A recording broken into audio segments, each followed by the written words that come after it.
Hello everyone, welcome to definite success Pathshala. मैं आपकी Hindi educator Rupali Verma. आप सभी को आजकल हम करा रहे हैं रचनात्मक लेखन। ये रचनात्मक लेखन क्लास 9, 10th या आप उससे भी लोअर क्लासेस में या हायर क्लासेस में हैं। अगर आपके सिलेबस में है तो आप बिल्कुल इसकी हेल्प ले सकते हैं। जैसे कि अनुच्छेद लेखन है, पत्र लेखन और अनुच्छेद लेखन तो बहुत ही बेसिक क्लासेस से आप करते रहते हैं, सीखते रहते हैं। तो चलिए आज मैंने जो आपको पत्र लेखन के जो टॉपिक समझाए थे, मैंने 2 तरीके की पत्र लेखन आपको समझाए थे, बिल्कुल है ना। तो आज हम करने वाले हैं अपनी, उसमें डीपीपी दिया था मैंने, नेक्स्ट जो आपको एक्सप्लेनेशन कराया था, याद है ना।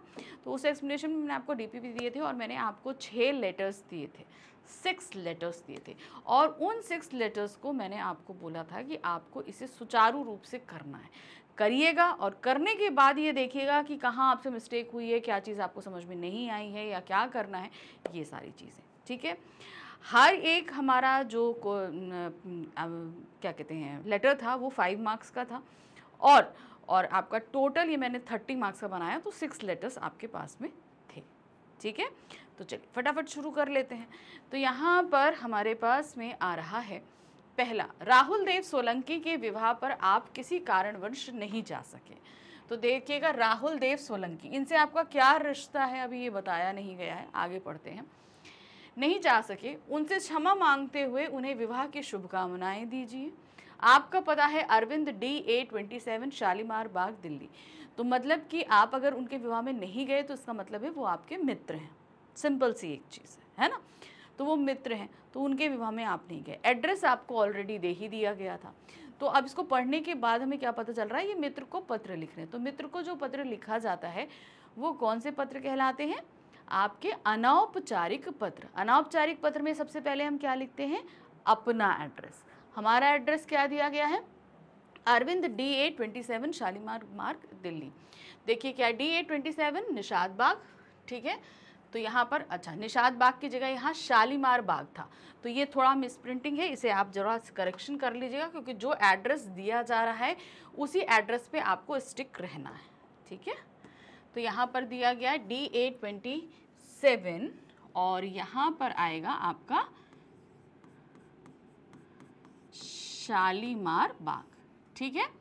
फिर उसके बाद दिल्ली। दिनांक का फॉर्मेट आपको मैंने पहले ही बताया है कि जो भी आप औपचारिक पत्र लिखेंगे तो उसमें आपका क्या किस तरीके, अनौपचारिक पत्र में क्या रहता है, जैसे कि अब है हम यहाँ डाल देते हैं अक्टूबर, ठीक है, कॉमा लगाइए 2024, इस तरीके से।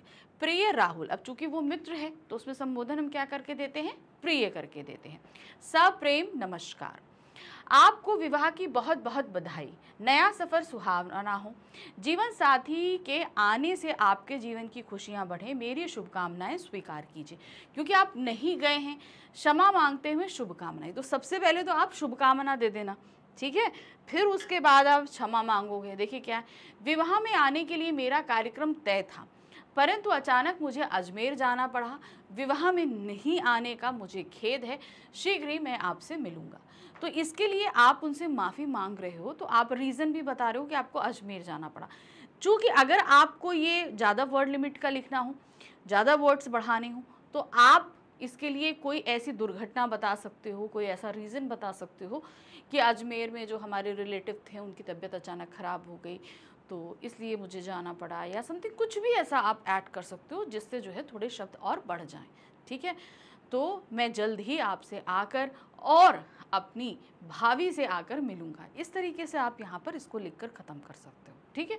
और आपका अरविंद, कुछ ज़्यादा नहीं करना है, बहुत ही इजी वे में है, ज़्यादा अंदर मैटर लिखना नहीं है, चूँकि वर्ड लिमिट्स के अंदर रहेगा। ध्यान रखिए मैक्सिमम 100 वर्ड का आपके पास में आएगा लेटर, ज़्यादा नहीं आता है, मैक्सिमम बता रही हूँ, ठीक है।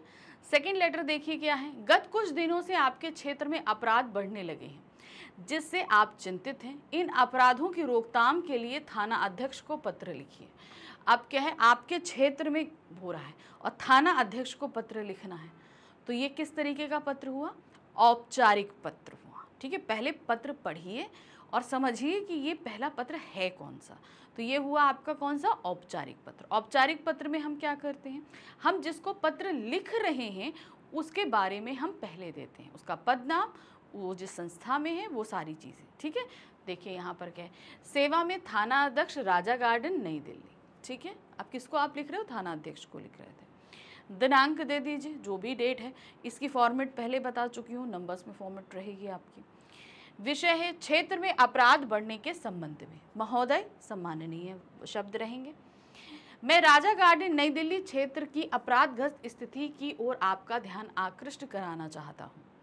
आजकल यहाँ कानून व्यवस्था नाम की चीज नहीं रह गई है। समाज में असुरक्षा की भावना हमेशा बनी रहती है। घर से बाहर निकलने में डर लगता है क्योंकि सड़क पर खुलेआम गुंडागर्दी, चेन स्नैचिंग और बात बात पर गोली मार देने की घटनाएं आम हो गई हैं। अपराधी खुलेआम सड़क पर घूमते रहते हैं, पता नहीं कौन क्या कर दे। अतः आपसे विनम्र निवेदन है कि यहाँ की कानून व्यवस्था की स्थिति को सुधारने का प्रयास करें, जिससे समाज में व्याप्त असुरक्षा की भावना दूर हो सके। तो देखिए, औपचारिक पत्र में एक चीज़ और ध्यान रखना, क्योंकि औपचारिक पत्र में हमेशा हम किसी चीज़ के लिए आग्रह कर रहे होते हैं, निवेदन कर रहे होते हैं, या कोई चीज़ हमें मंगानी होती है, कुछ भी होता है, तो पहले पैराग्राफ में आप ये लिख दो, दूसरा जो 2 लाइन का आप पैराग्राफ लिखोगे उसमें आप इस चीज़ के लिए आशातीत रहो कि जो चीज़ मैंने कही है वो बंदा वो काम को कर देगा।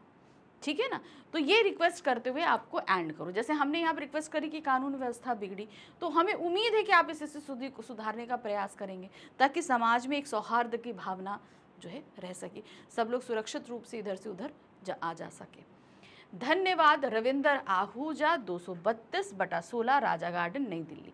अब देखिए, इसमें एक चीज़ और है, चूंकि ये आपके क्षेत्र का मामला था, तो मैंने क्या बोला था कि एड्रेस हम उसी स्थिति में देते हैं जहां पर हमें ज़रूरी है, नहीं तो नाम लिख के आप एंड कर दो। चूंकि ये हमारे क्षेत्र की बात हो रही है, तो इसीलिए हमने यहाँ पर अपना एड्रेस दिया है, ये मस्ट होता है। देखिए, आप पुलिस को लिख रहे हो, ठीक है ना, आप पुलिस को, थाना अध्यक्ष को लिख रहे हो, तो उस कंडीशन में आपको अपने बारे में बताना पड़ेगा, हाँ, कि आप हैं कौन, कहाँ रहते हैं, क्या करते हैं, ये चीज़। नेक्स्ट आते हैं नंबर 3, ये भी हमारा 5 नंबर का लेटर रहेगा। याद रखनी है, मैक्सिमम 100 मार्क्स का, मिनिमम 80 मार्क्स का लेटर आपके पास में आएगा। अपने विद्यालय की प्रधानाचार्य से बीमारी के कारण अवकाश प्रदान करने हेतु पत्र लिखिए। ये सभी तो आपने बेफिक्र होकर, आप लोगों ने कई बार जो है लेटर लिखा होगा, इंग्लिश में लिखा होगा, हिंदी में लिखा होगा, जब भी लिखा होगा, पर लिखा ज़रूर होगा। ठीक है ना, तो ये भी आपका क्या है, अब चूंकि आप ये प्रिंसिपल को लिख रहे हो, तो ये एक औपचारिक पत्र है। देखिए क्या है, सेवा में प्रधानाचार्य महोदय, सरस्वती पब्लिक स्कूल, जुनाबगंज, लखनऊ। ठीक है, कुछ नहीं, ज़्यादा कुछ बवाल नहीं करना, बहुत इजी वे में है, थोड़ा सा सेटल डाउन होके करोगे, सारे फॉर्मेट एकदम दिमाग में बस जाएंगे। दिनांक, ठीक है, विषय बीमारी के कारण अवकाश हेतु, मतलब हम बीमार हैं इसलिए हम ये पत्र लिख रहे हैं कि हमको छुट्टी चाहिए। औपचारिक पत्रों में विषय मस्ट होता है। मान्यवर, सविनय निवेदन यह है कि मुझे कल अकस्मात ज्वर हो गया था और अभी तक मुझे राहत नहीं मिली है। डॉक्टर ने मुझे पूर्ण विश्राम लेने की सलाह दी है कि भैया आप रेस्ट करो, नहीं तो फीवर फिर से आ जाएगा, इसीलिए मैं 2 दिन स्कूल में नहीं आ सकती। कृपया मुझे 2 दिन का अवकाश देने की कृपा करें। ठीक है, अच्छा, लिखते समय जेंडर्स का आप लोग को ध्यान रखना अच्छे से आता होगा कि अब लड़के हैं तो किस तरीके से लिख रहे हैं, लड़की हैं तो किस तरीके से लिख रहे हैं। धन्यवाद, आपकी आज्ञाकारी शिष्या या आज्ञाकारिणी शिष्या भी लिख सकते हो। ठीक है, आज्ञाकारी शिष्या संभवी मिश्रा, कक्षा 10वीं 1। ठीक, चलिए नंबर 4 आ गए। देखिए हमने 6 दिए थे ना, फटाफट देखिए मैं आपको बता रही हूँ, नंबर 4 पे आ गए। किसी विशेष टीवी चैनल द्वारा अंधविश्वासों को प्रोत्साहित करने वाले अवैज्ञानिक और तर्कहीन कार्यक्रम प्रायः दिखाए जाने पर अपने विचार व्यक्त करते हुए किसी समाचार पत्र के संपादक को पत्र लिखिए। एक्चुअली क्या है, टीवी में कुछ इस तरीके के प्रोग्राम टेलीकास्ट किए जा रहे हैं जो कि लोगों के अंदर अंधविश्वास को बढ़ा रहे हैं, जो मतलब कोई उनमें कोई भी फैक्ट्स नहीं है, कोई भी सच नहीं है, बस तो आपको इन सारी चीज़ों को लेकर चिंता है कि भाई अगर इस तरह के प्रोग्राम प्रसारित होंगे तो क्या होगा, लोग अंधविश्वास की तरफ बढ़ेंगे।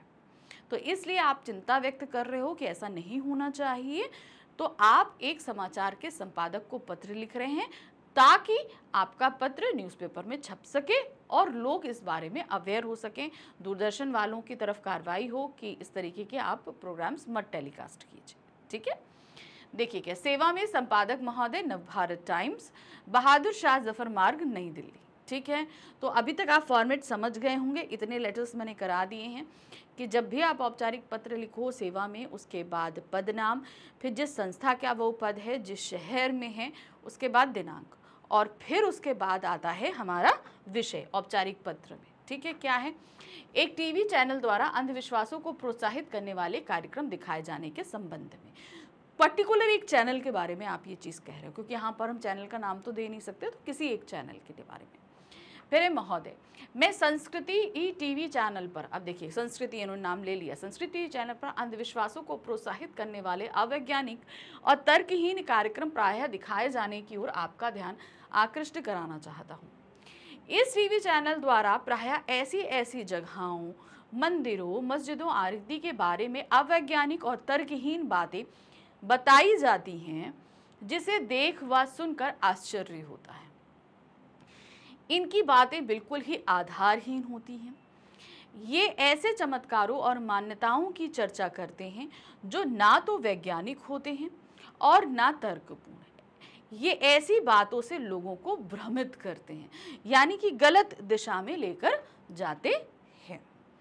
ऐसा लगता है कि इस चैनल का एकमात्र उद्देश्य ऐसी जगहों को चमत्कारिक बताकर लोगों को वहां जाने के लिए मजबूर करना है। देखिए ऐसे बहुत से कार्यक्रम आते हैं, आप टीवी में अभी भी देखते होंगे, है ना, बताते हैं अरे भाई वहां पे ऐसा चमत्कार हुआ, वहां चमत्कार हुआ। तो चमत्कार दिखाने का मतलब क्या कि लोग वहां पर जाएं। ठीक है, कम पढ़े लिखे लोग इस चैनल को देखते होंगे तो वे अवश्य ही इनकी बातों में आ जाते होंगे। इनकी प्रस्तुति ऐसी होती है कि लोग तुरंत ही वहां जाने के लिए सोचने लगे। इनकी बातों में सच्चाई अंश मात्र की भी नहीं होती, मतलब सच्चा है इस बात का कोई भी प्रूफ वो नहीं दे पाते हैं। ये सिर्फ लोगों को भ्रमित करने का प्रयास करते हैं। अतः सरकार से आग्रह है ऐसे चैनलों को प्रसारण की अनुमति ना दे, ताकि भोले भाले और धार्मिक लोग इनके बहकावे में ना आ सके। यह जनहित में बहुत ही आवश्यक है। ठीक है, समझ गए आप लोग क्या चीजें आपको समझाने या बताने का प्रयत्न किया जा रहा है कि जब हम जैसे संपादक के नाम पत्र लिखते हैं तो हमारी जो समस्या है उसे हमें खुल के बताना पड़ता है। क्यों? क्योंकि जब ये पत्र छपेगा तो छपने के बाद जब जनता पढ़ेगी और ख़ास तौर से इस समस्या पर जो है ध्यान केंद्रित करने वाली संस्थाएं जब पढ़ेंगी तो उन्हें ये सारी बात पूरी तौर से समझ में आनी चाहिए कि बात वो आखिर क्या कर रहे हैं और इससे क्या नुकसान होगा। धन्यवाद भवदीय सोमप्रभ, आप अपना एड्रेस दे दीजिए। ठीक है, 776 आपका सेक्टर 37 फरीदाबाद हरियाणा। ठीक है, सिंपल एक हमने दे दिया। चलिए अब हम आगे सेकेंड लास्ट लेटर पे। नए विद्यालय में दाखिला दिलाने के बाद आपकी माताजी आपके विद्यालय के छात्रावास में मिलने वाले भोजन और अन्य बातों को लेकर चिंतित रहती हैं। उनकी चिंता दूर करते हुए एक पत्र द्वारा स्थिति को बताइए। अब क्या है, एक्चुअली आपका एडमिशन हो गया है दूसरी सिटी में, आप दूसरी जगह पर हो, और फिर क्या हुआ कि आपको हॉस्टल में रहना पड़ रहा है। अब माँ क्या काम है चिंता करना, तो आपकी मम्मी बहुत चिंतित है कि पता नहीं मेरा बेटा वहाँ रह पा रहा होगा ठीक से कि नहीं रह पा रहा है, या मेरी बेटी उसे ठीक से खाना मिल रहा है कि नहीं मिल रहा है, क्या है। अब एक माँ है उसको चिंता होती ही होती है।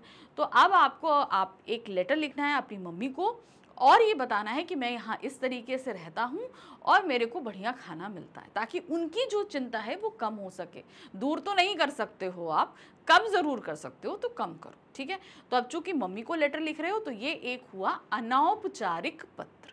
ठीक है, अनौपचारिक पत्र का फॉर्मेट में सबसे पहले अपना एड्रेस। अब आप चूंकि कहाँ रह रहे हो, एक हॉस्टल में, छात्रावास में, तो एड्रेस उसी तरीके से बनाओगे। क्या है, दयानंद सरस्वती छात्रावास, प्रशांत विहार, रोहिणी, दिल्ली।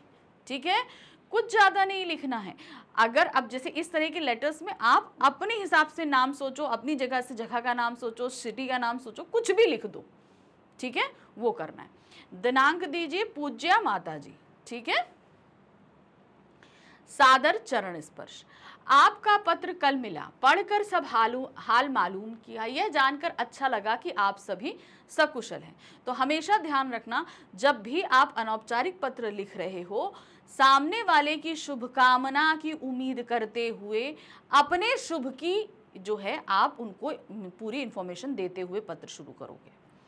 मैं भी यहाँ आकर पढ़ाई में मन लगा लिया है। ठीक है, पत्र में आपकी चिंता स्पष्ट दिख रही है कि छात्रावास का वातावरण, भोजन व्यवस्था और अन्य बातें कैसी हैं। इस पत्र में उन्हीं बातों को लिखकर भेज रहा हूँ, क्योंकि मम्मी ने जो पत्र लिखा उसमें उनकी जो टेंशन है, जो फिक्र है, वो खास तौर से दिखाई दे रही थी कि भाई तुम वहाँ अच्छे से हो कि नहीं हो, अच्छा खाना मिल रहा है कि नहीं मिल रहा है, ये सारी चीज़ें। माँ, यद्यपि घर घर होता है और घर का वातावरण अत्यंत मिलना कठिन होता है, पर मैंने यहाँ आकर एक सप्ताह में स्वयं को छात्रावास के माहौल में ढाल लिया है। यहाँ का चौकीदार हमें 5, साढ़े 5 बजे तक जगा देता है, अर्ली मॉर्निंग। 6 बजे तक दैनिक कार्यों से निवृत्त होकर व्यायाम आदि करते हैं। लौट कर नहाना, नाश्ता करना तथा पाठ को एक बार दोहराकर 8 बजे तक विद्यालय आ जाते हैं। कहाँ चले जाते हैं? स्कूल चले जाते हैं। यहाँ पढ़ाई का वातावरण अच्छा है, अध्यापक परिश्रमी हैं और लगन से पढ़ाने वाले हैं। 2 बजे हम छात्रावास आ जाते हैं, यानी कि स्कूल से छुट्टी हो गई और 2 बजे तक हम कहाँ आ गए? हॉस्टल आ गए। छात्रावास के मेस में खाना खाते हैं और थोड़ी देर आराम कर पढ़ाई करते हैं। शाम को 1 घंटा खेलना, फिर पढ़ना और आधे घंटे टीवी देखने से पूर्व शाम का भोजन करते हैं। 10:30 बजे तक हम सभी सो जाते हैं। इसमें विशेष बात यह है कि मेस का भोजन स्वादिष्ट है, साफ एवं अच्छी गुणवत्ता का है। इसे जानकर अब आपकी चिंता कुछ हद तक दूर हो जाएगी। कोई भी परेशानी होने पर मैं आपको अवश्य लिखूंगा, यानी कि अगर मुझे कोई दिक्कत होती है तो मैं वो आपको जरूर बताऊंगा। पूज्य पिताजी को सादर चरण स्पर्श, जैसा कि मैंने हमेशा आपको बताया कि जब भी हम एंड कर रहे हैं चीज़ों को बताते हुए, और पुनीता को स्नेह। शेष अगले पत्र में। आपका प्रिय पुत्र समीर शाक्य। ठीक है, देखा ना कितने सरल तरीके से जो माँ की चिंता थी वो सारी चीज़ों को दूर किया गया है। चलिए, अब आखिरी पत्र हमारा क्या था? मोटरसाइकिल सुविधा के लिए है, तेज चलाने, करतब दिखाने के लिए नहीं, यह समझाते हुए अपने छोटे भाई को एक पत्र लिखिए। अब आपका छोटे भाई के पास मोटरसाइकिल है मगर वो रैश ड्राइविंग कर रहा है। अब ये सारी चीज़ें आपको पता चली हैं। अब आप अपने छोटे भाई को पत्र लिखोगे कि बेटा ऐसा नहीं करना है। ठीक है, तो ये आप छोटे भाई को पत्र लिख रहे हो, सीधे सीधे ये क्या है? एक अनौपचारिक पत्र है। अब आप अपने छोटे भाई से दूर रह रहे हो तो इसका मतलब आप घर से अलग हो, छात्रावास में हो या कहीं और रह रहे हो। तो देखिए क्या है, राजा राम मोहन राय कॉलोनी, सेक्टर 21, रोहिणी, दिल्ली। ठीक है, अब अलग रह रहे हो तो एड्रेस तो आपको देना ही पड़ेगा। दिनांक, प्रिय छोटे भाई करण, तो इसकी जगह आप लिख सकते हो प्रिय अनुज करण। ठीक है, छोटे भाई की जगह अनुज भी डाल सकते हो। सुभाशीष, अब उसको आशीर्वाद देते हुए आप लिखोगे क्या है? मैं स्वयं सकुशल रहकर आशा करता हूं कि तुम भी सकुशल होगे और अपनी पढ़ाई पर ध्यान दे रहे होगे।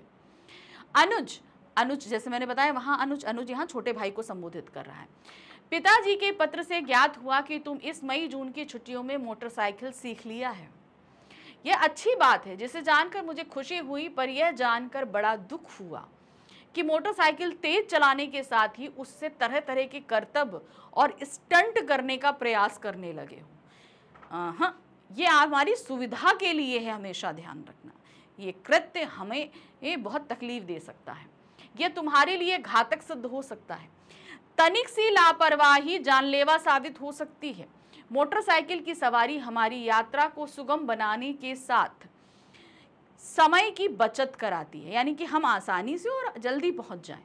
यह हमारी सुविधा के लिए है, ना कि स्टंट करने के लिए। जब तक हम इसका उपयोग करेंगे तब तक यह सुविधाजनक है और लाभदायी है, परंतु उसका दुरुपयोग जानलेवा साबित होता है। तो ये इसके तो बहुत सारे उदाहरण हम लोगों ने ऑलरेडी देख रखे है ना।